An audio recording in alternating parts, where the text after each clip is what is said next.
सबूत। आपको अपना प्रकाश सामने लाने के लिए अंधेरे में जाना चाहिए।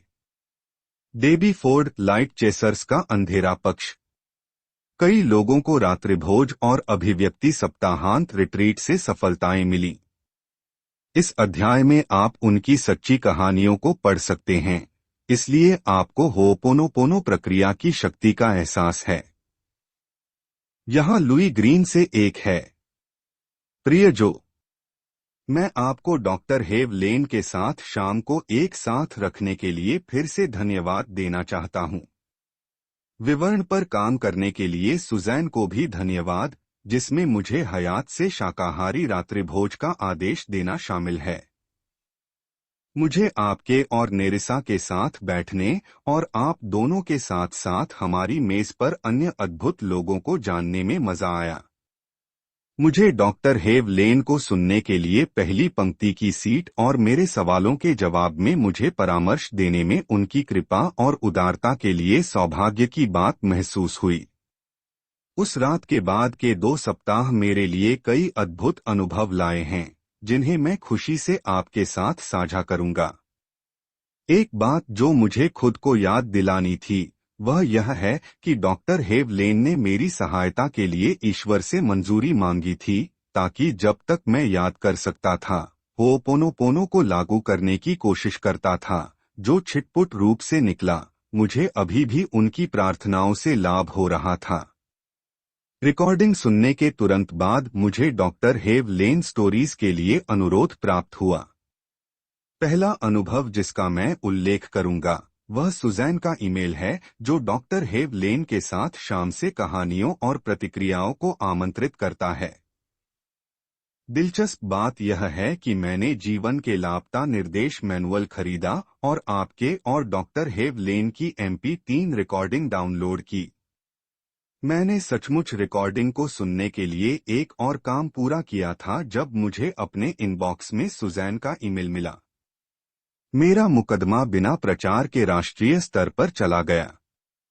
दूसरा अनुभव बहुत अविश्वसनीय है। 23 फरवरी को ऑस्टिन के लिए रवाना होने से पहले मेरे पास दायर करने के लिए एक नया मुकदमा था। मेरे जाने से पहले पोस्ट ऑफिस बनाने के लिए मुझे समय पर सब कुछ नहीं मिल सकता था, इसलिए मैंने इसे अगली सुबह ऑस्टिन पोस्ट ऑफिस 24 फरवरी से मेल किया। बेवजह मेरी सामग्री मेल में खो गई और सोमवार 6 मार्च तक फाइलिंग के लिए अपने गंतव्य पर नहीं पहुंची। मैं देश भर के उपभोक्ता वकीलों के लिए एक लिस्ट सर्व से संबंधित हूं। पिछले शुक्रवार दोपहर कनेक्टिकट के एक वकील ने कनाडाई काउंटी ओक्लाहोमा में दायर किए गए एक मामले का एक कैप्सूल सारांश पोस्ट किया और पूछा कि क्या तुलसा में मेरे सहयोगियों ने इसे दायर किया था। मैं लगभग गिर गया। यह मेरा मामला था। मैंने उसे वापस ईमेल किया और यह जानने के लिए उसके कार्यालय को फोन किया कि उसे इसके बारे में कैसे पता चला। फिर मैंने अगले घंटे को गूगल पर कुछ खोजने की कोशिश की। कोई किस्मत नहीं। उसने मुझे वापस ईमेल किया और कहा कि वह कोर्ट हाउस न्यूज सर्विसेज नामक एक ऑनलाइन सेवा की सदस्यता लेती है, जिसमें स्ट्रिंगर और शायद मोल्स हैं, जो देश भर से कानूनी फाइलिंग और राय की निगरानी करते हैं और महत्वपूर्ण या बस पेचीदा घटनाओं की रिपोर्ट करते हैं। एक पैराग्राफ का सारांश * वेबसाइट के पहले पृष्ठ दाएं कॉलम पर दिखाई दिया और मैंने मामले पर कोई प्रचार नहीं भेजा था।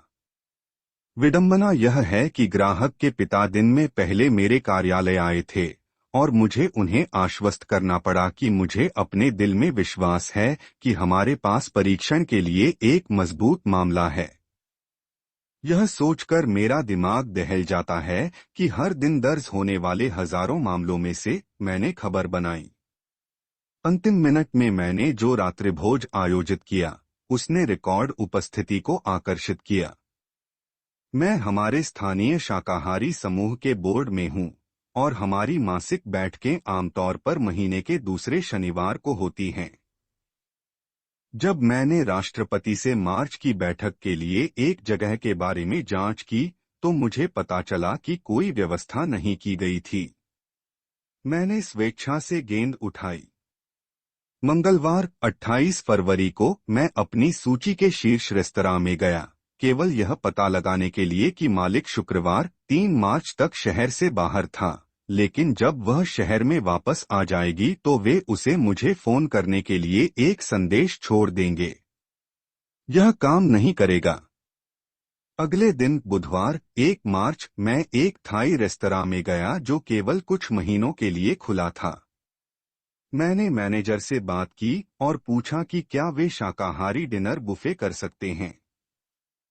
मैंने उनसे कहा कि मेरे अनुभव के आधार पर 20 लोगों को ताला लगाया जाएगा और वास्तव में अच्छी भीड़ 30 से थोड़ी अधिक होगी। उन्होंने कहा कि वे ऐसा कर सकते हैं, लेकिन यह सुनिश्चित करने के लिए $100 जमा करना चाहते हैं कि अगर वे बहुत अधिक अतिरिक्त भोजन खरीदते हैं और कोई भी दिखाई नहीं देता है तो वे हिट नहीं होंगे। मैंने मेनू चुना और यह एक अविश्वसनीय सौदा था। शाकाहारी सुशी, सूप, 4 व्यंजन, मिठाई और चाय $8 के लिए। उसने कहा कि वह मालिक के साथ जांच करेगा और मुझे जमा चेक की व्यवस्था करनी होगी। 2 मार्च को हम इसकी पुष्टि करने में सक्षम थे। मैंने एक छोटी सी घोषणा लिखी जिसे राष्ट्रपति ले सकते हैं और हमारे ई-न्यूज़लेटर में डाल सकते हैं और इसे उन्हें ईमेल कर सकते हैं। रात्रिभोज शनिवार 11 मार्च होगा और मैंने गुरुवार 9 मार्च को शाम 5 बजे तक RSVP का अनुरोध किया। आमतौर पर हमारे राष्ट्रपति महीने के पहले या बाद में कुछ दिनों तक मासिक समाचार पत्र प्राप्त करते हैं। अधिकांश लोग अपने न्यूज़लेटर को ईमेल द्वारा प्राप्त करते हैं और कुछ इसे घोंघे मेल द्वारा प्राप्त करते हैं। हम इसे स्थानीय स्वास्थ्य खाद्य भंडार और पुस्तकालयों में भी पोस्ट करते हैं। इस बार राष्ट्रपति के पास न्यूज़लेटर डालने का समय नहीं था और मूल रूप से रविवार रात 5 मार्च को घोषणा के रूप में उन्हें मेरा ईमेल भेजा। मैं सोचने लगा था कि हम भाग्यशाली होंगे कि हमें रात के खाने के लिए अपने 20 अंक मिलेंगे। सोमवार को RSVP का आना शुरू हो गया। मैंने कुछ लोगों से सुना। मंगलवार को कुछ और आए, इसलिए मैंने सोचा कि हमें जमा राशि के साथ गारंटीकृत 13 न्यूनतम मिलेंगे। हालांकि बुधवार से RSVP की बारिश इतनी तेज हो गई जैसी पहले कभी नहीं हुई। दिन के अंत तक हम 37 तक थे। मुझे लगा कि हम एक अलग तरह की समस्या का अनुभव कर सकते हैं, इसलिए मैंने प्रबंधक को बुलाया और उससे पूछा कि रेस्तरां की क्षमता क्या थी। उन्होंने कहा कि गुरुवार को प्रतिक्रियाएं जारी रहीं और जब तक हम अपनी समय सीमा पर पहुंचे तब तक हम 55 तक पहुंच चुके थे। मैं उस दिन काम पर बहुत उत्पादक नहीं था क्योंकि मैं बहुत उत्साहित था और हर कुछ मिनट में अपने ईमेल की जांच करने पर ध्यान केंद्रित कर रहा था। आकर्षित कारक। मैंने प्रबंधक को बुलाया और पूछा कि क्या वे उन लोगों को संभाल सकते हैं, और उन्होंने कहा, जरूर। मैं गुरुवार की शाम को कबला की क्लास लेता हूं और उस रात 9 बजे के बाद तक घर नहीं आया। मैंने फोन और ईमेल की जांच की और भी अधिक आरक्षण प्राप्त किया। यह संख्या बढ़कर 67 हो गई। मैं गंभीरता से सोचने लगा कि अतिप्रवाह के साथ क्या करना है। मेरा शानदार विचार यह देखना था कि क्या मैं देर से प्रतिक्रिया देने वालों को प्राप्त कर सकता हूं जो थोड़ी देर बाद आने में सक्षम होने के लिए भीख मांग रहे थे। शुक्रवार और शनिवार को अधिक प्रतिक्रियाएं आईं।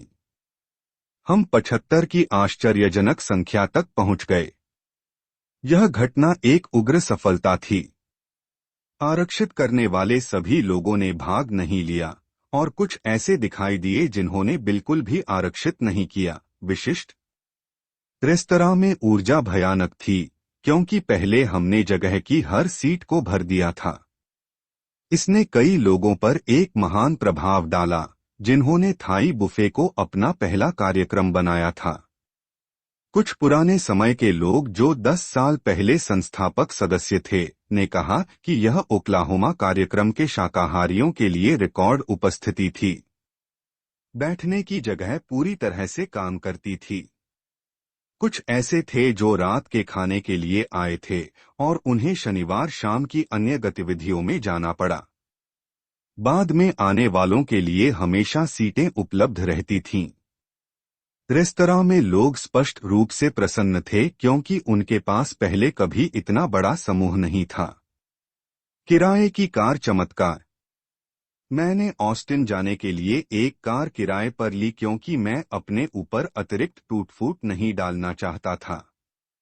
मैंने दरों की तुलना की और पता लगाया कि मैं एक सप्ताह के लिए कार किराए पर लेने के लिए उतना ही अच्छा करूंगा जितना कि बुधवार से सोमवार तक किराए पर लेना। मुझे एक मध्यम आकार की कार किराए पर लेने के लिए ऑनलाइन अच्छी कीमत मिली, जो मैंने सोचा कि कॉम्पैक्ट की तुलना में अधिक आरामदायक होगा। जब मैं किराए की एजेंसी के पास गया, तो मैंने पाया कि लॉट पर बहुत कम वाहन थे। मैंने देखा कि उनके पास 2 नारंगी चेवी HHR थे, जिनमें एक शांत स्ट्रीट रॉड लुक है। जब मैं काउंटर पर गया, तो मुझे बताया गया कि उनके पास मुझे किराए पर लेने के लिए कोई मध्यम आकार की कार नहीं थी।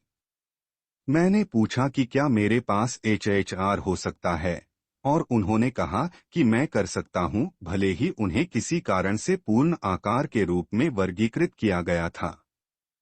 मैंने सोचा कि ऑस्टिन में ड्राइव करने के लिए नारंगी गर्म रॉड किराए पर लेना अच्छा होगा, क्योंकि नारंगी टेक्सास विश्वविद्यालय के लिए स्कूल के रंगों में से एक है, मेरी अल्मा मेटर। हालांकि जब मैंने इसे लॉट से हटा दिया और अपने कार्यालय में गया, तो मुझे एहसास हुआ कि जब कार बाहर से साफ दिख रही थी, तो यह खराब दृष्टि रेखाओं के साथ अंदर तंग थी। मैं इसे वापस करना चाहता था। हालांकि मुझे अपने कार्यालय तक पहुंचने और कुछ काम चलाने के लिए कार की आवश्यकता थी। मैं इसे दिन के दौरान वापस नहीं ला सका। मैंने अधिक पारंपरिक सेडान के लिए कार की अदला-बदली के बारे में एजेंसी से संपर्क किया, लेकिन उन्होंने कहा कि उनके पास अभी भी वह नहीं है जो मैं चाहता था, और यह कि मुझे सुबह बेहतर भाग्य मिलेगा। मैंने रात भर और सुबह में पैक किया।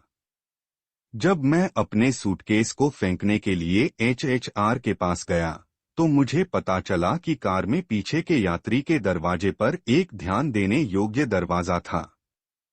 बेशक मैं हमेशा अतिरिक्त बीमा को अस्वीकार करता हूं, और मुझे एक दिन पहले डेंट देखने की याद नहीं थी, इसलिए मुझे लगा कि मुझे धोखा दिया गया था।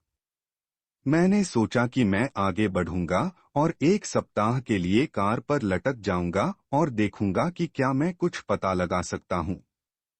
मैं गुरुवार को दोपहर 12:30 बजे के आसपास जितना चाहा था उससे बहुत देर से निकला, और 6:30 के आसपास ऑस्टिन में पहुंच गया। शनिवार शाम 5 बजे के लिए फास्ट फॉरवर्ड, 1 घंटे पहले मैं जो और डॉक्टर हेव लेन के साथ कार्यक्रम के लिए हयात जाना चाहता था।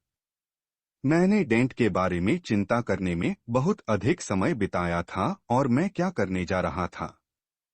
मैं उत्तरी ऑस्टिन में एक शॉपिंग सेंटर में एक डिस्पोजेबल डिजिटल कैमरा खोजने की कोशिश कर रहा था, जिसमें कोई भाग्य नहीं था। जब मैं अपने होटल वापस जाने के लिए अपनी कार में वापस आया, तो अंधेरा हो रहा था और लगातार बारिश हो रही थी। मैं एक व्यस्त सड़क पर विलय की तैयारी कर रही जगह पर रुक गया, जब मुझे अचानक स्मैक महसूस हुई। मुझे पीछे से खत्म कर दिया गया था। तुरंत मैं सोच रहा था, ओह बकवास, पहले दरवाजा बंद हो गया, फिर यह। मेरे पास 1 घंटे में एक रात का खाना है जिसके लिए मैंने पहले ही भुगतान कर दिया है, और मुझे स्नान करने और बदलने के लिए समय चाहिए। सब कुछ के शीर्ष पर यह एक उच्च यातायात वाला क्षेत्र था, यहाँ तक कि शनिवार शाम को भी। मैं पहली बार किराए के पंजीकरण की जानकारी लेने के बाद HHR से बाहर निकल गया। एक युवा काला आदमी मुझसे सड़क पर मिला। मेरे टायर, उसने कहा। मुझे अपनी कार के लिए नए टायर लेने हैं। मैं इसे रोक नहीं सका। एक वकील को बताना अच्छी बात नहीं है, मैंने सोचा। मैंने कहा, बकवास, यह एक किराए की कार है। हम नुकसान का सर्वेक्षण करने के लिए एचएचआर के पीछे चले गए। हम दोनों ने देखा और दंग रह गए। कोई नुकसान नहीं हुआ है, साथी ने कहा। कोई नुकसान नहीं हुआ है। यीशु की स्तुति करो। यहूदी होने के नाते मैंने सोचा कि यह मनोरंजक था, लेकिन मैंने खुद को देखा और विश्वास नहीं कर सका। अविश्वसनीय रूप से वह सही था, कोई नुकसान नहीं था। यह कार स्पष्ट रूप से ढहने योग्य प्लास्टिक के साथ बनाई गई थी। मुझे पता था कि मैं दुखी होने जा रहा था, लेकिन मैं इसके आसपास नहीं रहना चाहता था और इसे बड़ा सौदा नहीं करना चाहता था। मैं अपने होटल में वापस जाना चाहता था। हमने हाथ मिलाया और अपने अलग रास्ते चले गए। मैं रात का खाना बनाने और जो और नेरिसा की मेज पर बैठने में सक्षम था। मैंने दरवाजे की खुदाई के बारे में क्या करना है, इसके बारे में कुछ गंभीर होपोनोपोनोइंग की। मैंने जुर्माने के बिना कार वापस करने से कुछ घंटे पहले तक इसके बारे में कुछ और करना बंद कर दिया। मैंने फोन बुक में देखा और एक जगह मिली जो पेंटलेस डेंट मरम्मत करती थी। दुकान पर आदमी ने मुझे $95 का अनुमान दिया, लेकिन मरम्मत पूरी करने में उसे कुछ घंटे लगेंगे। यह मुझे किराए के दंड में डाल देगा, जो मैं वास्तव में नहीं करना चाहता था। मैंने पूछा कि क्या करना है, और जवाब स्पष्ट रूप से आया, ईमानदार रहें। किराए की एजेंसी के स्थानीय कार्यालय को कॉल करें और आराम करें। अगर वे मुझे मरम्मत पर जाम करना चाहते थे, तो मेरे पास कम से कम एक अनुमान था। मैंने फोन किया, और फोन पर आदमी ने मुझे कार पर काम करने के लिए नहीं कहा, बल्कि इसे लाने के लिए कहा ताकि वे अपने रिकॉर्ड की जांच कर सकें और खुद डेंट का सर्वेक्षण कर सकें। मैंने कहा, ठीक है। मैंने कार वापस ले ली और इसे वापसी की लेन में पार्क कर दिया। ग्राहक सेवा महिला ने बार कोड को स्कैन करना और एचएचआर पर रीडिंग लेना शुरू कर दिया। मैंने उसे बताया कि क्या हो रहा था, और उसने मुझे कार्यालय बटा ट्रेलर में भेज दिया। मुझे वह लड़का मिला जिससे मैंने फोन पर बात की थी, और उसने अपने कंप्यूटर पर कार के पहचान नंबर पर मुक्का मारा। चमत्कार 2 क्षति पहले से ही उनके रिकॉर्ड पर नोट की गई थी। मैं जिम्मेदार नहीं था। हालेलुया।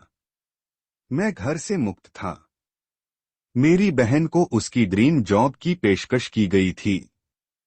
मेरी बहन ने जो और डॉक्टर हेव लेन के साथ शाम के एक सप्ताह बाद फोन किया।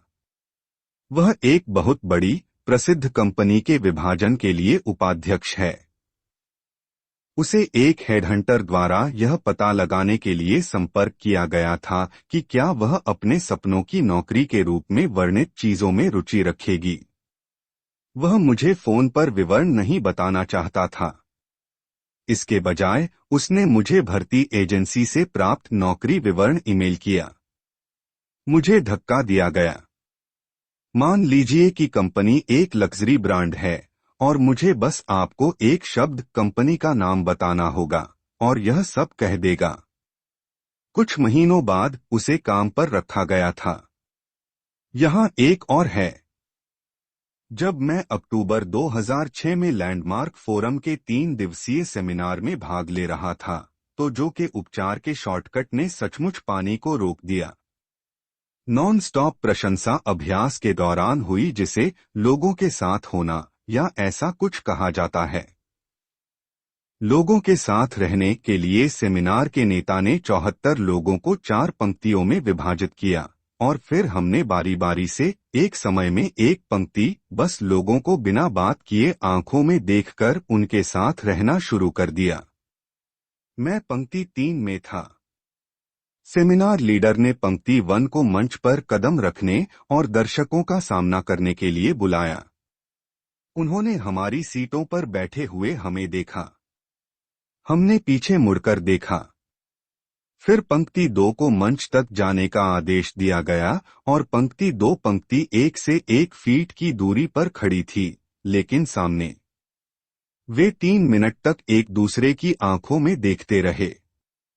फिर पंक्ति 2 को मंच छोड़ने और अपनी सीटों पर लौटने के लिए कहा गया। फिर पंक्ति 1 को हमारी सीटों पर हमें देखने के लिए मंच पर छोड़ दिया गया था और हमें उन्हें मंच पर देखने के लिए छोड़ दिया गया था। मंच पर यह मेरे समय के जितना करीब आया, उतना ही मुझे एहसास हुआ कि मैं तनाव दे रहा था, लेकिन मुझे नहीं पता था कि क्यों। मेरे हाथों से पसीना आने लगा और मैंने देखा कि मैं भी अपनी सीट पर बैठा हुआ था। हाथ में कार्य काफी सरल लग रहा था। मैंने हमेशा अपने पूरे जीवन में अजनबियों और दोस्तों के साथ बातचीत के दौरान महान आंख संपर्क दिया था। मैं बस ठीक हो जाऊंगा। फिर मुझे याद आया कि मेरे पहले लैंडमार्क सेमिनार में फोरम लीडर ने अपनी कहानी साझा की जब उन्होंने पहली बार इसी अभ्यास का अनुभव किया था। उन्होंने कहा कि जब उन्होंने 20 साल पहले एक उपस्थित व्यक्ति के रूप में इस अभ्यास में भाग लिया था, तो उनके घुटने इतनी जोर से हिल गए थे कि सेमिनार के एक सहायक ने शोर को रोकने के लिए अपनी जैकेट को अपने घुटनों के बीच रखा था। उसने जो कहा उसके बारे में सोचकर मुझे कमरे से बाहर जाने का मन हुआ। मैंने खुद से कहा कि मुझे व्यायाम जारी रखने की आवश्यकता नहीं थी, कि मैं पहले से ही आंखों में दिखने वाले लोगों को देखकर बहुत अच्छा था। लेकिन मुझे पता था कि कमरे से बाहर निकलना बर्दाश्त नहीं किया जाएगा। इसलिए मैं अपनी सीट पर ही रहा, पसीना बहाता रहा और घबराता रहा। पहली बार जब मेरी पंक्ति को मंच पर आमंत्रित किया गया था, तो दूसरी पंक्ति से एक पैर दूर खड़े होना और उनकी आंखों में देखना था। वाह! मुझे 50 लोगों को देखने की जरूरत नहीं है। मुझे बस एक को देखना है, मैंने सोचा। हम तैनात हो गए और सेमिनार लीडर ने आत्मखोज की हमारी 3 मिनट की प्रक्रिया के माध्यम से हमारा मार्गदर्शन करना शुरू कर दिया। पहले 10 सेकंड के भीतर मैं अनियंत्रित रूप से रो रहा था, पानी पी रहा था और मुझे नहीं पता था कि क्यों। मैं रोना बंद नहीं कर सका। हर बार जब मैं अपने साथी को अपने सामने देखता था तो मैं बस सो जाता था। पंक्ति 3 कृपया अपने बाईं ओर बाहर निकलें, मैंने सुना। मैंने अपने साथी को धन्यवाद कहा और चला गया। मुझे क्या हो गया है? मुझे सुनना था कि मेरी आंतरिक आवाज ने मुझे क्या बताया, लेकिन मैंने कभी कुछ नहीं सुना। मैं बस अभिभूत था, कोई शब्द नहीं। मैंने कुछ नहीं सीखा। यह किस तरह का व्यायाम है? मैं उलझन में था, शर्मिंदा था और अपने अनुभव पर विचार करने के लिए छोड़ दिया गया क्योंकि अभ्यास मेरे सामने मंच पर जारी था। पंक्ति 3 कृपया खड़े हो जाओ, अपनी दाईं ओर मुड़ो और मंच पर जाओ। आर्घ! फिर से नहीं। मेरा मन चिल्लाया। अब मेरी पंक्ति मंच से बाहर बैठे लोगों का सामना कर रही थी। मैं इस बार 3 मिनट तक जीवित रहा क्योंकि मैंने उन लोगों को नहीं देखा जो मुझे देख रहे थे। अब पंक्ति 4 को मंच पर आदेश दिया गया था और एक नया साथी मेरे चेहरे से 1 फीट दूर मेरे सामने खड़ा था। इस बार मैं एक दयालु वृद्ध महिला के साथ आमने सामने था जो मुझे शर्माते हुए मुस्कुरा रही थी। ठीक है, मुझे लगता है कि मैं इस बार इसे संभाल सकता हूं, मैंने खुद से कहा। लेकिन फिर अभ्यास शुरू होते ही आंसू बहने लगे। हर बार जब मैं अपने साथी की आंखों में देखता था तो आंसू बह जाते थे और मैं दूर हो जाता था। उसने चुपचाप मुझे यह कहकर दिलासा देने की कोशिश की कि सब कुछ ठीक होने वाला है। मैं अपने अस्पष्टीकृत आंसू से शर्मिंदा और भ्रमित था। सेमिनार का नेता हम सभी को निर्देश दे रहा था कि हमारे सिर के अंदर क्या था, हमने खुद से क्या कहा। लेकिन मेरी आवाज बोल नहीं रही थी। फिर मुझे अचानक याद आया कि मैं अपने विचारों को सुनने की कोशिश करने के बजाय विचारों से अपना सिर भर सकता हूँ। वैसे भी मेरी आंतरिक आवाज मुझसे बात नहीं कर रही थी। एक बार जब मैंने अपने दिमाग में विचार डाले जो वहां से बेहतर थे, तो मैंने तुरंत अपने साथी को फिर से देखा और सोचा, धन्यवाद। मैं तुमसे प्यार करताती हूँ। धन्यवाद। मुझे क्षमा करें। मैं तुमसे प्यार करताती हूँ। धन्यवाद। मुझे तुरंत सुकून मिला और मुझसे उस महिला के लिए प्रशंसा और प्यार से भर गया। मैं बेहतर महसूस कर रहा था और चीखना बंद हो गया। मैं उसे देख रहा था और मुझे आंसू नहीं आ रहे थे। मेरे आश्चर्य के लिए मेरे साथी ने रोना शुरू कर दिया। उसके चेहरे से आंसू बहने लगे और उसका सिर थोड़ा आगे पीछे हिलने लगा क्योंकि उसने फुसफुसाते हुए कहा, अब तुम मुझे रुला रहे हो। मैं बस उसे अपने निजी विचार भेजता रहा, धन्यवाद। मैं तुमसे प्यार करताती हूँ। मुझे क्षमा करें। कृपया मुझे क्षमा कर दो। धन्यवाद। और इसी तरह फिर मेरे साथी को मंच से हटा दिया गया और मुझे 50 लोगों के सामने फिर से खड़ा छोड़ दिया गया, जिन्हें मुझे और मेरी पंक्ति को देखने और मूल्यांकन करने के लिए निर्देशित किया गया था। लेकिन अब मैं पूरी तरह से आंतरिक शांति में था और मैं उन लोगों को देखने में सक्षम था जो मुझे देख रहे थे। वास्तव में मैंने उन्हें खोज लिया। मैंने केवल उन लोगों को देखा जो मुझे देख रहे थे। मैं बहुत बेहतर महसूस कर रहा था। मैं अजनबियों के साथ हो सकता हूँ। मैं हर किसी से प्यार करता था और वास्तव में उनकी सराहना करता था। जल्द ही अभ्यास पूरा हो गया और संगोष्ठी जारी रही। फिर हमारे पास एक छोटा ब्रेक था। दयालु महिला जो मेरी आखिरी साथी थी, उसने मुझे बाहर निकाला और हमने अपने अनुभव के बारे में बात की। मैंने उससे कहा कि मैं स्पष्ट रूप से लोगों से डरता था, लेकिन मुझे यह कभी नहीं पता था। उसने मुझे बताया कि उसे लगा कि हम वास्तव में जुड़े हुए हैं और कहा कि सेमिनार उसकी भी मदद कर रहा था, क्योंकि उसे एहसास हुआ कि उसे दूसरों से प्यार स्वीकार करने में मुश्किल समय था। खैर, फिर यह स्पष्ट था कि मुझे उसके साथ उस उपचार तकनीक को साझा करना था जो मैंने मुझे रोने से रोकने के लिए इस्तेमाल किया था जब हम एक साथ मंच पर थे। वह रोने लगी। हम गले मिले और फिर अपने छोटे से ब्रेक को जारी रखने के लिए अलग हो गए। नेरिस्सा ओडन थविडियोक्वीन.com। इस साल की शुरुआत में मुझे पता चला कि मेरा एक कर्मचारी जितना होना चाहिए था उससे बड़ा बिक्री कमीशन ले रहा था। यह मुझे और मेरे छोटे व्यवसाय के लिए सैकड़ों डॉलर के नुकसान के बराबर था।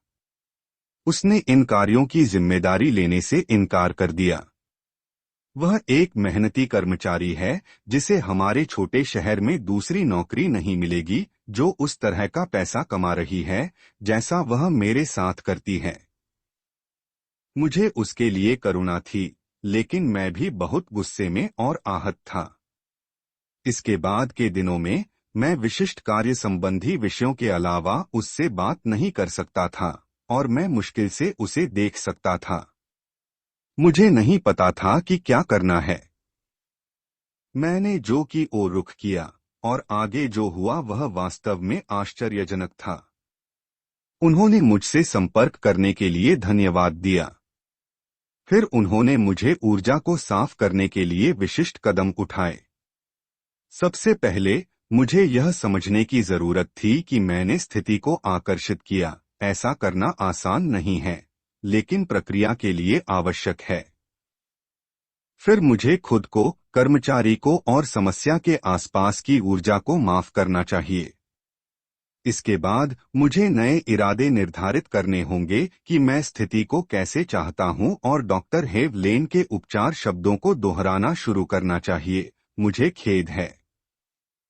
कृपया मुझे क्षमा कर दो। और मैं तुमसे प्यार करता हूं। परिणाम असाधारण था। मैंने प्रक्रिया पूरी करने के बाद जो को निम्नलिखित नोट लिखा। प्रिय जो, आपके सुझाव बहुत सही थे।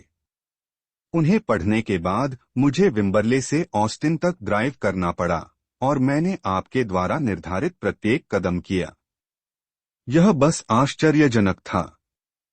मुझे यह समझने में बहुत समय लगा कि मैंने वास्तव में इसे आकर्षित किया और फिर खुद को, मेरे कर्मचारी और इसके आसपास की ऊर्जा को माफ कर दिया।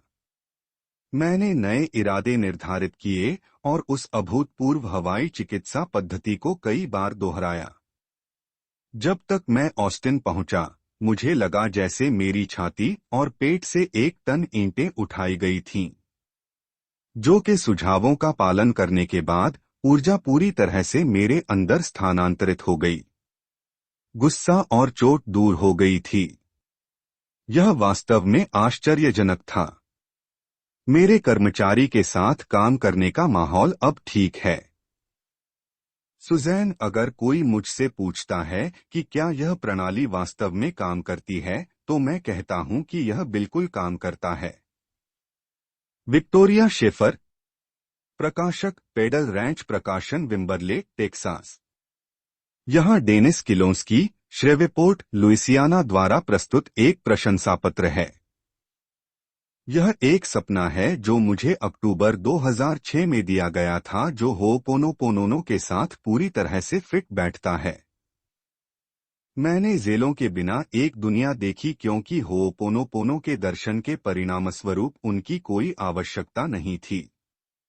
हो'पोनोपोनो के संदेश की सादगी जो डॉक्टर हेवलेन, जो मैं और अन्य लोगों द्वारा साझा की गई थी, जो इसका अभ्यास करते हैं, दुनिया भर में कार्यक्रमों और सेमिनारों में साझा किए जा रहे थे।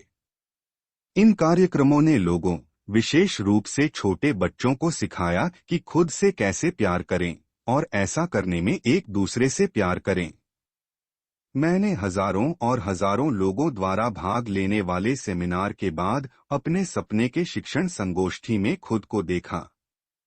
इन संगोष्ठियों में मैं लोगों को यह याद रखने के लिए प्रेरित कर रहा था कि वे वास्तव में कौन हैं, उनका दिव्य स्वभाव और उस व्यक्ति होने के लिए क्या करना है, यह याद रखने के लिए कि उनका वास्तविक स्वभाव प्यार करना है।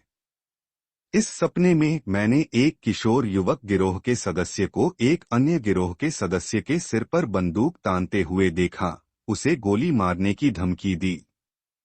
खतरे में युवक ने अभी अपने स्कूल में मेरे सेमिनार में भाग लिया था। वह एक चमत्कार के बारे में बात करता रहा और चाहता था कि उसकी जनजाति भी चमत्कार का अनुभव करे। लेकिन वे बीमार थे और इसके बारे में सुनकर थक गए थे। इस सेमिनार में उन्होंने अपने असली स्वभाव को याद किया। वह अपने गिरोह के सदस्यों के साथ अपने रहस्योद्घाटन को साझा कर रहा था और उन्हें उसके संदेश से खतरा महसूस हुआ क्योंकि यह सब बहुत सरल था और यह बहुत आसान और धोखा लग रहा था। आप देखिए, जिस सेमिनार में गिरोह का यह युवा सदस्य शामिल हुआ था, वह मंच पर गया और मुझे गोली मार दी।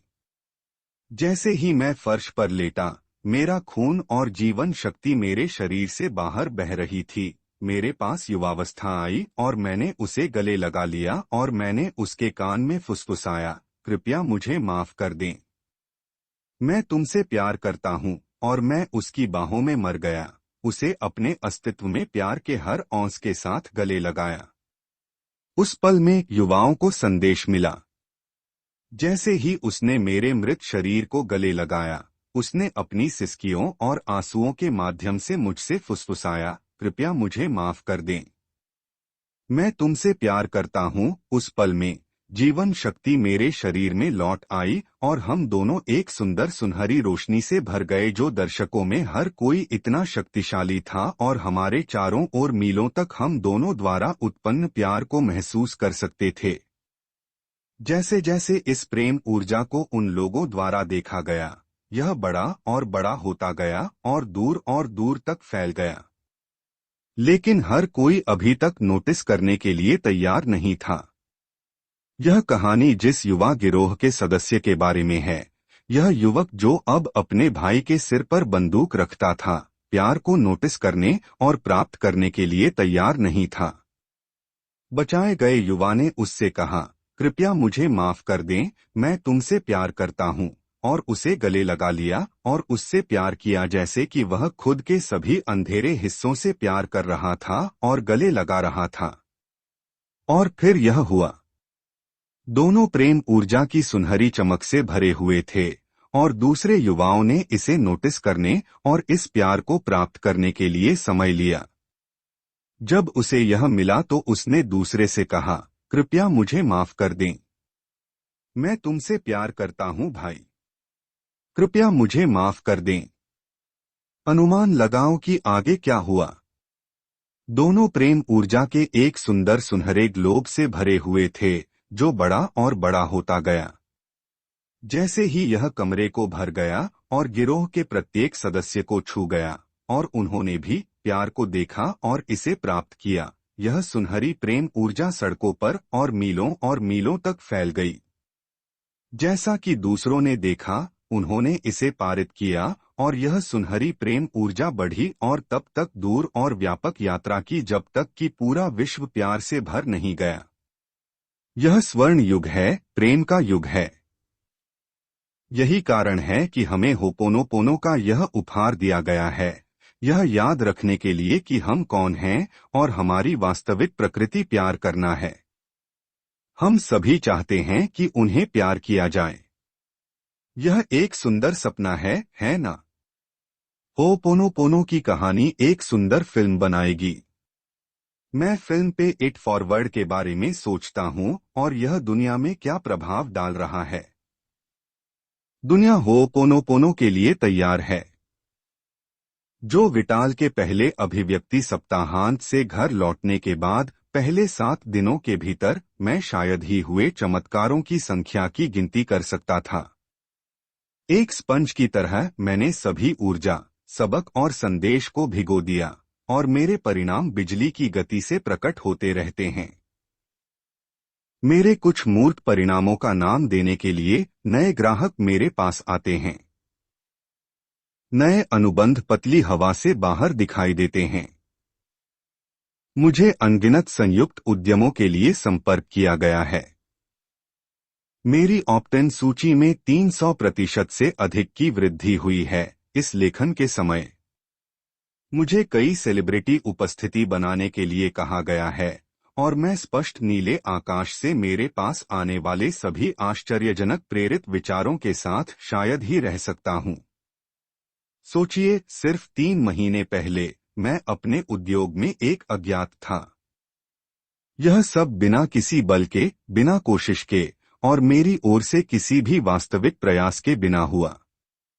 यह सब सचमुच मेरे पास आसानी से, सहजता से, बहुतायत से प्रवाहित हुआ है। जब मुझे एक प्रेरित विचार मिलता है, तो मैं अब तुरंत कार्रवाई करता हूं, और मैं परिणामों से सकारात्मक रूप से प्रभावित होता हूं। मैंने अपने व्यवसाय को तेजी से बढ़ाने के लिए अक्सर होपोनोपोनो इरेजर विधि का उपयोग किया है, और मैं यह देखने के लिए इंतजार नहीं कर सकता कि मैं आगे क्या बनाता हूं, क्योंकि मैं व्हाइट बोर्ड पर लौटना जारी रखता हूं और साफ साफ साफ करता हूं। धन्यवाद जो और डॉक्टर हेवलेन। हमेशा आभारी। जॉयस मैक्की ने लिखा, पिछले 1 साल के दौरान मैंने एक नई भूमिका निभाई। मैं एक कार्यवाहक था। मेरी मां ने अपनी बेटियों के पास स्थानांतरित करने के लिए कई वर्षों तक अपना घर छोड़ दिया, आंशिक रूप से हमारे जीवन में कुछ चुनौतियों के कारण। इसके तुरंत बाद मेरे मजबूत आजीवन रॉक मैट्रियार्क को कंजेस्टिव दिल की विफलता और छोटे सेल फेफड़ों के कैंसर का निदान किया गया था।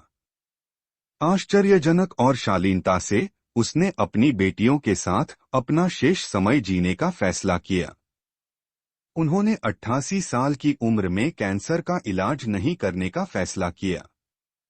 इसलिए चिकित्सा पेशेवरों ने हमें बताया कि वह जल्द ही इस जीवन में समय से बाहर हो जाएगी। पिछले मई में मैंने जो विटाल के बियॉन्ड एक्सप्रेशन सप्ताहांत में भाग लिया और डॉक्टर हेवलेन और उनके होपोनोपोनो अभ्यास के बारे में सीखा। मैं चिंतित था। मानसिक रूप से बीमार अपराधियों के साथ अद्भुत परिणामों के बारे में सुनकर जब वह खुद को साफ करने और साफ करने के लिए अंदर गया तो मुझे बहुत प्रभावित किया। ब्रह्मांड इतना दयालु है और जब छात्र तैयार होता है तो शिक्षक प्रदान करता है। टाइमिंग एकदम सही थी। उस सप्ताहांत मेरा मुख्य प्रश्न था, मुझे अपनी मां की मृत्यु प्रक्रिया में मदद करने के लिए कैसे इस्तेमाल किया जा सकता है। मैं ब्रह्मांड को दिखाने और स्वीकार करने के लिए तैयार था कि मैं अपने जीवन के लिए 100% जिम्मेदार हूं, मां सहित मेरे पूरे जीवन। इसलिए मैंने जो सीखा था उसका इस्तेमाल किया। मैं अंदर गया और लगातार सफाई की। मेरी मां और मेरे लिए प्रभाव सरल लेकिन उत्तम थे। वह मन से स्पष्ट, दर्द मुक्त और अंत तक खुद की देखभाल करने में सक्षम रही। हाँ, छोटी संकट की घटनाएं थीं, जब उसे धर्मशाला द्वारा आपूर्ति की गई दवाओं की आवश्यकता थी, फिर भी वह घर के आराम से इन स्थितियों को संभालने में सक्षम थी और उसे अस्पताल नहीं ले जाया गया था। वे ट्रेनिंग के क्षण थे जो हम दोनों को अंतिम अवसर के लिए तैयार कर रहे थे जब वह दूसरी तरफ चली जाएगी। सबसे बड़ा उपहार यह था कि वह ओवरटाइम में रहती थी। वह पूर्वानुमानों से अच्छी तरह से जीती थी। हर सुबह वह जागने के लिए आश्चर्यचकित थी और मुझे एक उत्साह के साथ बधाई दी, अनुमान लगाओ, मुझे एक और दिन मिला। हमारे पास प्यार के सभी शब्दों का आदान प्रदान करने और एक साथ आकस्मिक समय के लिए समय था। हमारे पास वास्तव में उसके संक्रमण के लिए तैयार होने का समय था। मुझे मां के हमें छोड़ने की प्रक्रिया के बारे में निडरता का अनुभव हुआ। वह जानता था कि वह कहां जा रहा था और मैं भी। जब हमारे पास सांस लेने में कठिनाई के उन तनावपूर्ण क्षण थे तो हमने भगवान की कृपा देखी और कोई डर नहीं था। वाह, क्या एक उपहार! होपोनोपोनो अभ्यास मेरी प्रार्थनाओं के साथ मेरे जीवन के दृष्टिकोण को बदल दिया। सशक्तिकरण की भावना जो मैंने अनुभव की और अभी भी अनुभव किया है, अद्भुत है। यह जानना कि मैं न केवल अपने जीवन में बल्कि दूसरों के जीवन में भी सक्रिय भूमिका निभा सकता हूं, मुझे लगातार पल पल सभी के स्रोत की तलाश करने की ओर ले जाता है।